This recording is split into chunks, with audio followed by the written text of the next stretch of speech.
So the season is finally over. We can finally go away from Arsenal. We can go away from Premier League football, any sort of club football, and just put that in the bin for 3 months because I'm happy that the season's done. I look at Arsenal and based on the final day, based on the speeches, based on the club and their actions and everything that's gone on, it's been a mess. It's been a disaster. It's not been good. I mean, yeah, you can look at Manchester United and say, yeah, that's a bigger disaster. But we have high standards. We've been through more. We have more of a structure. And for the standards we have, especially currently, this has not been good. We haven't won any trophies. Yeah, we've done well in the Champions League to get to the semi-finals. But at the end of the day, we did not win anything. And I think it's with that attitude. And when you have that sort of mindset, that's when you can actually win stuff. We can't reward participation trophies. So looking at the Premier League, we were 89 points last season. We went down to 74 points. So just from the points tally, we've regressed. Yes, there's been decisions gone against Arsenal. Yes, there's been injuries, but we have to look at the core reasons for why we have the suspensions and why we have those particular injuries, especially when a lot of those injuries were hamstring injuries. So if you don't know what that means, that basically is that Arsenal have run their players to the absolute ground, and when Saka got that injury, that's when the season turned on its head. Now you can also argue with Odegaard with the ankle injury and some of the things that he had to do. It's been very difficult for him, and it's been a very difficult season for Martin Odegaard. But I think that overall, as a collective, there needs to be better rotation, there needs to be better management, there needs to be better assessment on how to deal with players and when to rotate the team, because there just hasn't been enough of it. It's mainly been, this is my 11, I'm playing this 11 every single game as much as I could, and whenever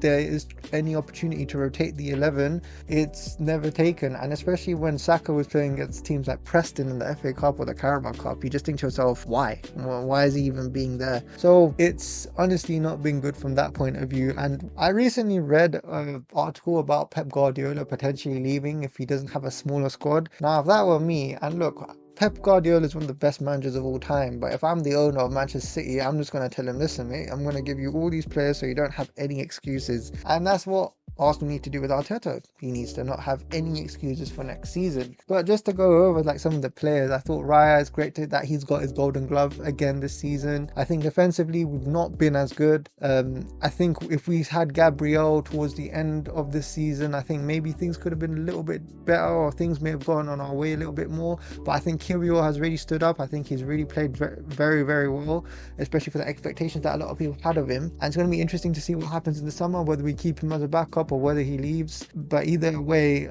I think he's been doing very well. I think Saliba towards the end of the season, throughout the majority of the season he's been good, but I just think towards the end he's just been making far too many mistakes for someone of his caliber, and you just think to yourself, what's going on? Is it the Real Madrid rumors? Is it fatigue? Is it just a whole range of other stuff, something mentally going on? Because he's not like this. We know that he's not like this, and he needs to get support, and he needs to sign the contract, and that is going to be something for Berta to do.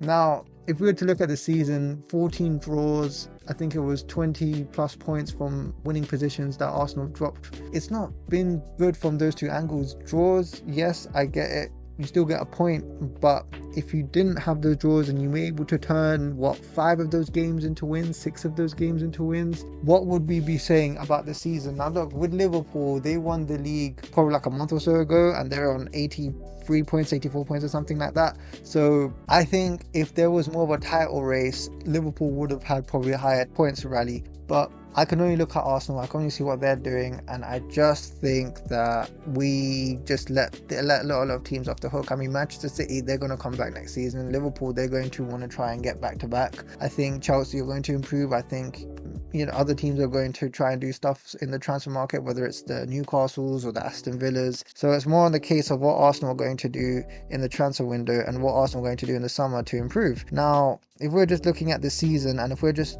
going back to the last summer when we bought Calafiori, I think that Calafiori hasn't been that good this season. I think he's been injured far too much. I think there's more things coming out outside of his football than in his football, if that makes sense, like just talking about his modelling and this and that, which no one cares about. You care about what you do on the pitch, and so far Lewis Skelly benched him, and that could never be a good sign. And as good as Lewis Kelly is, and as much as he's improved this season and really put his place in the team, for someone like Calafiori to come in and essentially be the starting left back, because that was essentially what he was brought in for, that's just not been good enough from him, and he needs to really fight for his spot. And if we're talking about Marino, I think from midfield he looks very similar to Havertz in the sense that he looks a bit lethargic in midfield. I don't know what sort of profile that Arteta wants in that centre midfield position, but you need to be a bit more energetic. You need to like run with the ball or do something a bit more with it, because in midfield I just don't think he's been that great. But when he went up front, you saw a whole different side to him. He's had very good run. He scored about 7, 8, 9 goals or something like that in total. And to cover for Kai Havertz and to not be a striker yourself, I am very happy with what Marino's done up front. And for someone that's not a striker, he's done his job. He's done what he could. The games where we haven't put him in strike were games that we found very, very difficult, especially towards the last stage of the season. But you know what, for him to just put his head down and do what he needs to do, I'm very happy for him. And I wouldn't mind if he decided to be a second or third choice striker, because compared to Kai Havertz, I mean, Kai is one of the top goal scorers. He's on 9 goals, which is weird in itself, and to still put in a decent shift, it's a very good sign for Mikel Moreno. And if we go towards Neto didn't do much. I don't even want to count him. I think he played maybe 1 or 2 games this entire season, which is crazy. And Sterling, my god, listen, I didn't have much expectations from Sterling in the beginning of the season. I just wanted him to improve from Reece Nelson's position and really provide Saka that backup. But the thing is, I think Sterling has had many opportunities this season to make one of the wings his own. He could have taken one of those wings on his own, whether it's on the left wing where Martinelli and Trossard weren't doing very well. Trossard had around 10 games where he didn't score a goal. Martinelli was very inconsistent. He wasn't able to shoulder the responsibilities when Saka was injured, and Saka, he done what he could, but Saka got injured. So on either wing, Sterling just didn't take his chance. And there's been talk about Sterling being, I don't know, his age or his legs caught up with him. But the thing is, for me, I don't believe that, because you know it is with football, right? And with the technology and all the resources that are available to so many players, such as the ice baths and the cryo chambers and all those sorts of things. So much technology is available for you to be 29 years old, and I'm seeing players like Salah and Ronaldo and so many players, and Lewandowski, and so many players going to their mid to late 30s, and you're just entering your 30s and you're already quote unquote finished. I don't buy that excuse. I just think that from this season he's just been poor, and I don't know what Chelsea are going to do with him. I don't know where they're going to move him on, because to be honest, with Sterling, I didn't expect much from him, but I expected him to provide a lot more because of his caliber and just really help Arsenal. But to the season, he just hasn't done it at all, and it does cause questions for the recruitment, which is another thing in itself. But with Sterling, it's just not been good at all. So that's where it started there. But I think the main thing this season that really annoyed everyone was the January transfer window, where we didn't get absolutely anyone. We didn't go for any free signings or loan signings like, I don't know, Rashford or Asensio or anyone like that. Even when Ollie Watkins was available, they still didn't go for anything. And the funniest thing about this entire thing is that Arsenal always talk about opportunities, looking for market opportunities, and 2 did pop up. There was one called Omar Mamouche, who's looking very good for Manchester City. I mark my words, he's going to do very well next season. And the other one was Kavici Kvaratskhelia, who went to PSG, and now PSG in the Champions League final. So I don't know if those 2 aren't opportunities, then I don't know what are. I think from Arsenal just been a lot of nonsense and BS coming out from their side, and I just think that with the way they conducted themselves in the January transfer window, and to provide no support, especially when you had 2 major injuries in Gabriel Jesus and in Bukayo Saka, and not make any sort of reinforcements, any sort of smart tactical signings that they need to make, some stopgaps like they did with Jorginho and Trossard.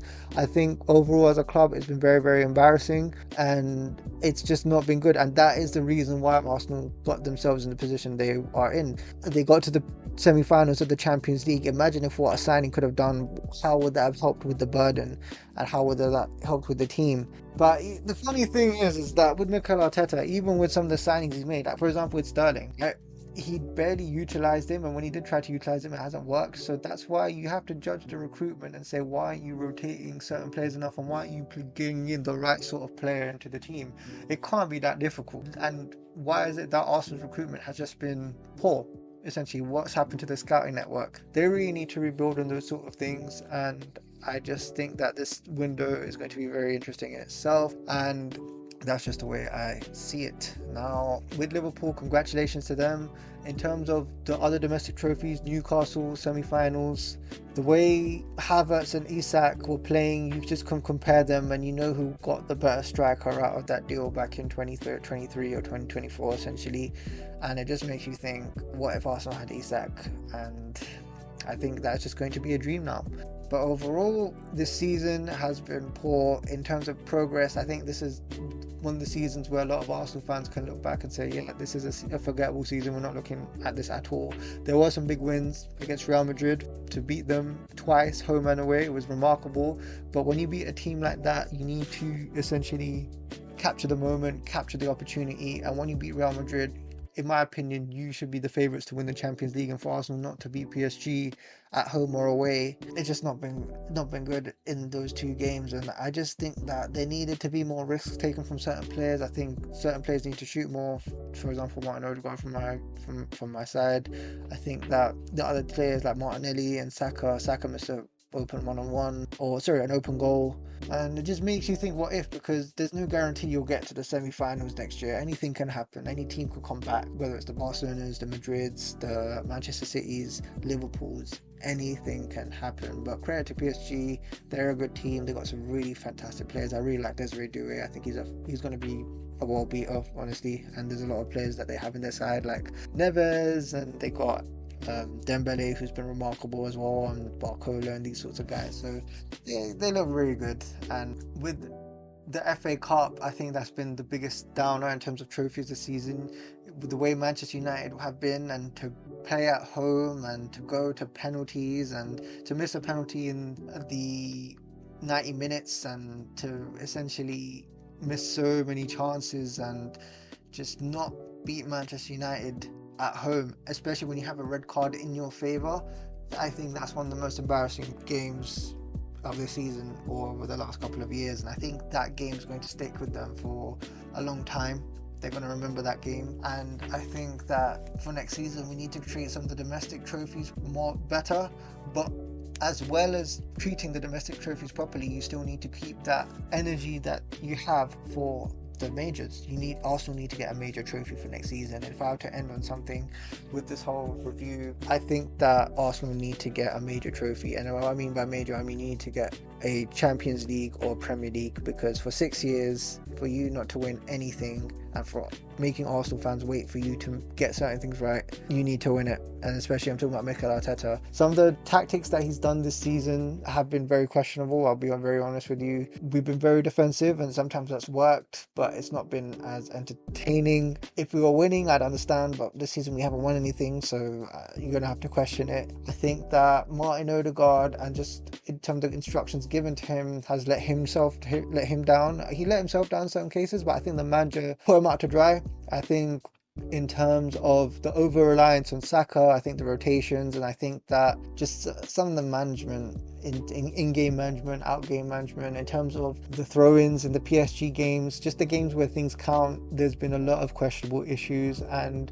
next season, it's clear they also need to get a major trophy, and the first thing they need to do in the transfer window is get a striker. But yeah, that's my season review. If I were to rate out of 10, I'd probably give it a 3 or 4, to be honest with you, because we haven't won anything. It hasn't been United levels relegation, but that's not the standard it should be. And probably give it, I'll be harsh and say give it a 3, because we did not progress despite what anyone wants to say. Despite if Mikel Arteta wants to say that we were the best team in the Champions League and this and that, well, look, if you were the best team, you'd win it. And if you were the best team in the Premier, you'd win that. But we weren't the best team in anything, right? Maybe in stats, maybe in XG, but stats aren't everything. And in terms of being humble, I think for Arsenal, it's important for them to be humble in certain cases, because Arsenal are yet to win anything. And that's the only thing they can be at this point in time. And they need to really buck up their ideas. But yeah, that's the end of this video. That is my review for the season. And I'm happy it's done. Anyhow, like and subscribe. Hope to see you all soon. Bye-bye.